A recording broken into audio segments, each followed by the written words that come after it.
Hey, what's going on, everybody? Welcome back to the Homestead. Today, I'm going to be talking about a discovery we had. It's a wild black cherry. These grow native here in the United States, and they're really cool. I discovered them last year. We tried them. I didn't make a video on them, and I regretted it. But I also wanted to get more information, so stick with this video. I'll tell you all about it. All right, let's get growing.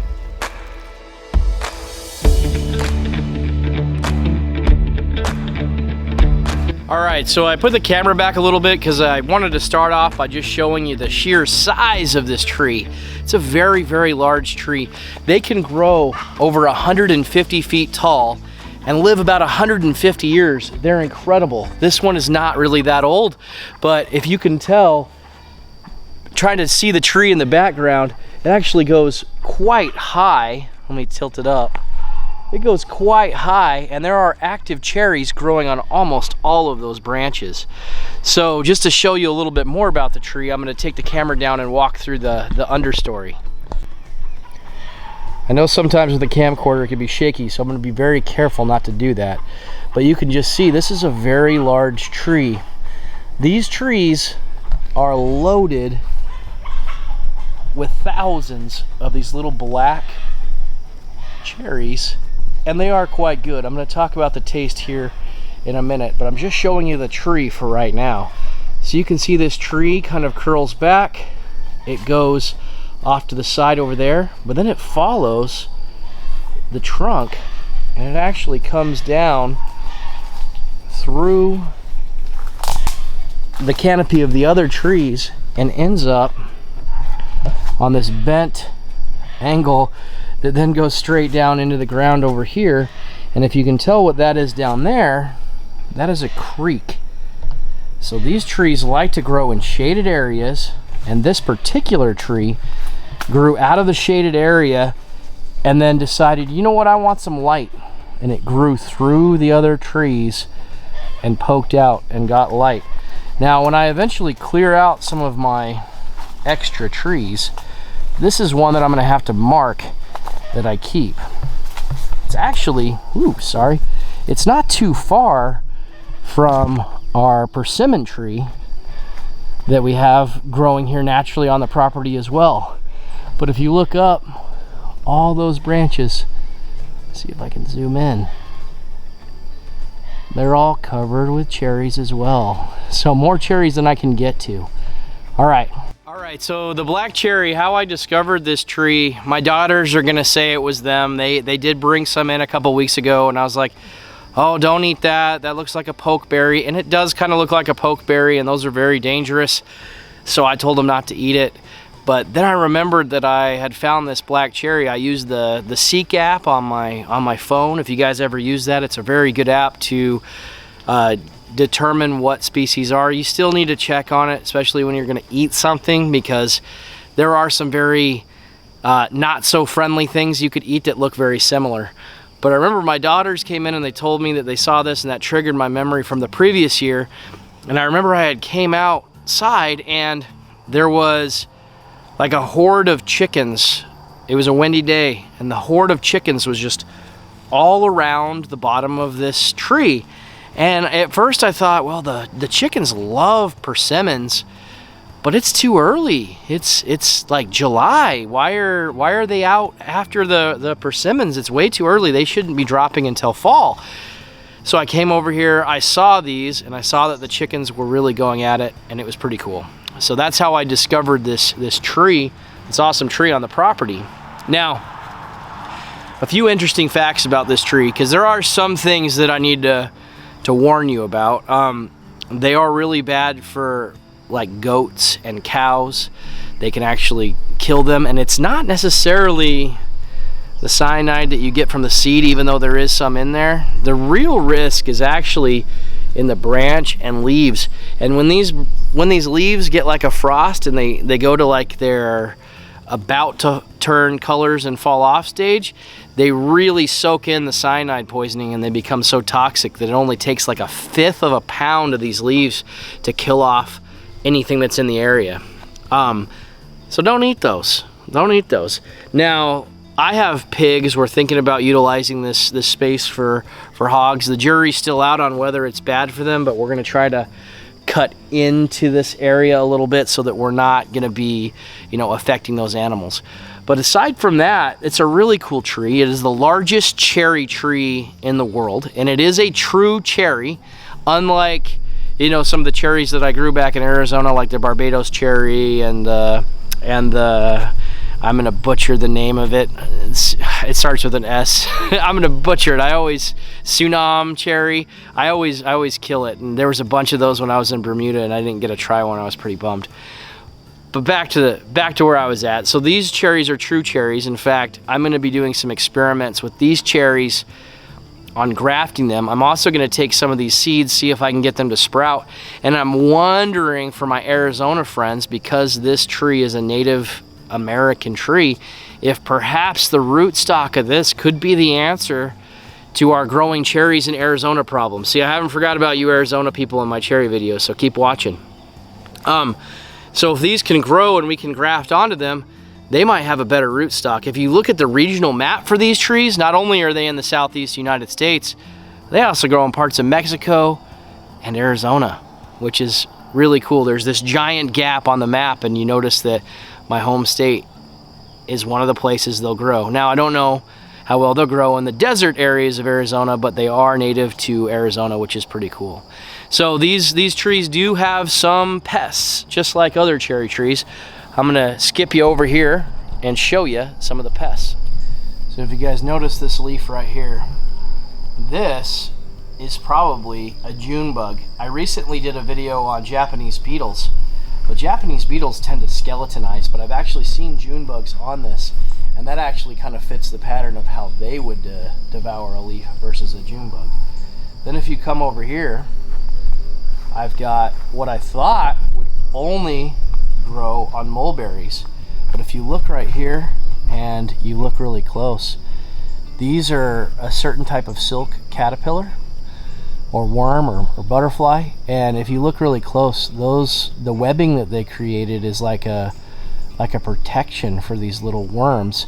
These little worms feed on the leaves that are wrapped inside, and they slowly develop into a larger size caterpillar, and then they drop off. But those are not dead. You can slowly see them moving, which is pretty cool how they do it. This is not taking over a massive amount of this tree, and it will die back. It will grow back and recover, so I'm not worried about protecting the tree of this size. So now I want to talk to you guys about the fruit. So you guys see all the fruit. There's so much of it on this tree. Now what do I do with this fruit? Like, is it good? Well, let's try some, and I'll try to describe the flavor for you, okay? All right, so what I'm noticing is that if I get the blacker of the black, like the blackest ones I can find that maybe even, I don't want to go near that actually, maybe that are shriveling a little bit. So I'll give you an example of one so you guys can see, maybe if it focuses. Hold on. Let's give it a chance to focus. Come on now.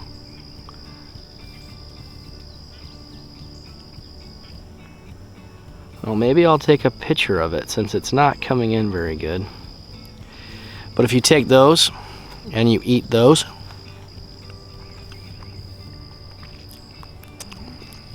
they're like the peak of their taste. So what it tastes like to me, it tastes like a tart cherry. It tastes like a very tart cherry. But the seeds are pretty good size. So you're getting kind of mostly skin and seed and a little bit of juice. So from a production standpoint, even though there's a lot of cherries right here, these cherries aren't very good for mass fruit production. Like, you wouldn't really make a cherry pie with it. One thing that people do make with these is they make like a cherry wine. Very popular here in the South is a cherry wine. That cherry wine was not made with cherries that you would traditionally see from like Europe and Asia. It's made with the American cherries, the black wild cherries. And you can really, if you're familiar with cherry wine, if you've ever had any, you can actually taste the little bit of difference between an American cherry and one of these cherries from Europe. It's pretty incredible. The other thing people like to do is they like to make jams, because you can take out the juice, you juice them, you put in some pectin, you make some gelatin. It's really good. You can make some jam. I'm probably going to try that this year.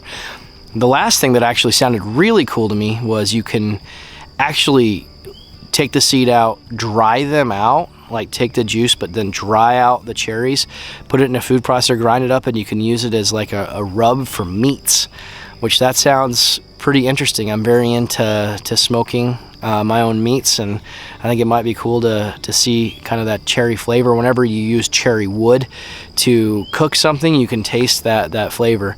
And by the way, those of you who are barbecuers, if you use cherry wood in any way, I guarantee you it's not the nice Asian cherry trees. It's these wild, humongous black cherry trees. So that's pretty impressive. So this tree is probably going to provide a lot of leisurely activity for us, coming out in the evenings and picking the fruit and just enjoying it. I will say, as far as pests, we talked about the June bugs and we talked about the worms. Things that will be kind of drawn to these, deer love them. I've been told they're one of the favorite fruits of black bear. Haven't seen any black bear in my area, but they could be. Raccoons love them. Even heard of possums. I know my chickens just can't get enough of them. And then probably the biggest predator of all is my wife and children. They really do enjoy coming out here and eating them. I showed my wife yesterday for the first time, and I was trying to show her my peach tree, which is just a few feet away. We came out here and I couldn't get her to come away. I had to like grab her and get her to leave. So they really do love them. So it's a good tree for families, and I recommend it. If you have any property nearby, go out and look for it. Really, let's go back and look at the trunk. I'll tell you a way you can really distinguish the difference. But they've got these kind of long, single I don't even know how to say that word, oblong leaves, and you can obviously see if they've got cherries on them. But the trunk, I think, is the feature that most shows us what to look for with these trees. So let me just undo the camera again, and let's go back and look at the trunk. So if you look at almost every other tree, with maybe the exception of a persimmon, you've kind of got this flat bark. Like, this is not a cherry tree, guys. This is just me showing you a tree.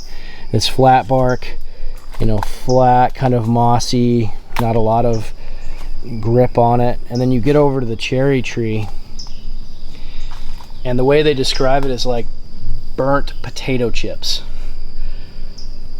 which is kind of cool. But you can definitely see that there's a difference between these and most other trees.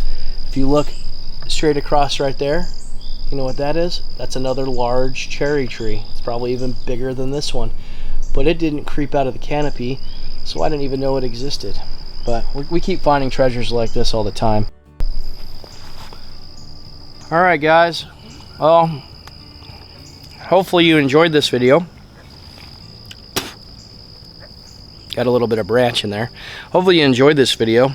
I was really excited to make it. Just watch how juicy these things are. Here comes the drop. Boom. So they're pretty juicy. It's almost like eating a blackberry. I like it though. That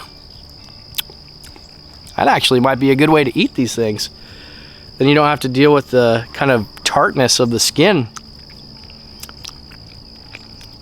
Wow, it's even better when you don't have the tartness of the skin. That tastes like a dang good cherry. I was just messing with you guys before. They were gross, but now I like them. So now I'm legit in this video. Just kidding. They're pretty good. So hopefully you guys enjoy this video. We'll keep you guys updated. I'll let you know if I'm able to grow any of the baby seedlings from these, and we can use them for rootstock for our other cherries. That might help them grow, because these rootstocks are doing a lot better naturally here than the other cherries do. So hopefully you guys enjoyed this. Please subscribe to the channel, and we'll continue to bring you great content. Until the next one, see ya.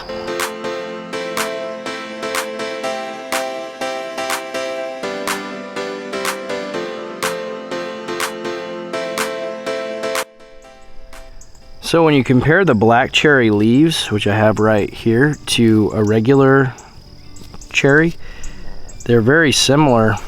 The outer edge of the regular cherries have a more serrated feel to them, but the regular cherries do have that. It's just not as pronounced, but their general shape is very similar. So the way that they leaf out is very similar. So I'm very excited that they are so closely related to these. That might make grafting some potential better tasting varieties onto the natural trees a good option for me. So I will check that out and I will let you guys know. So keep following the cherry videos.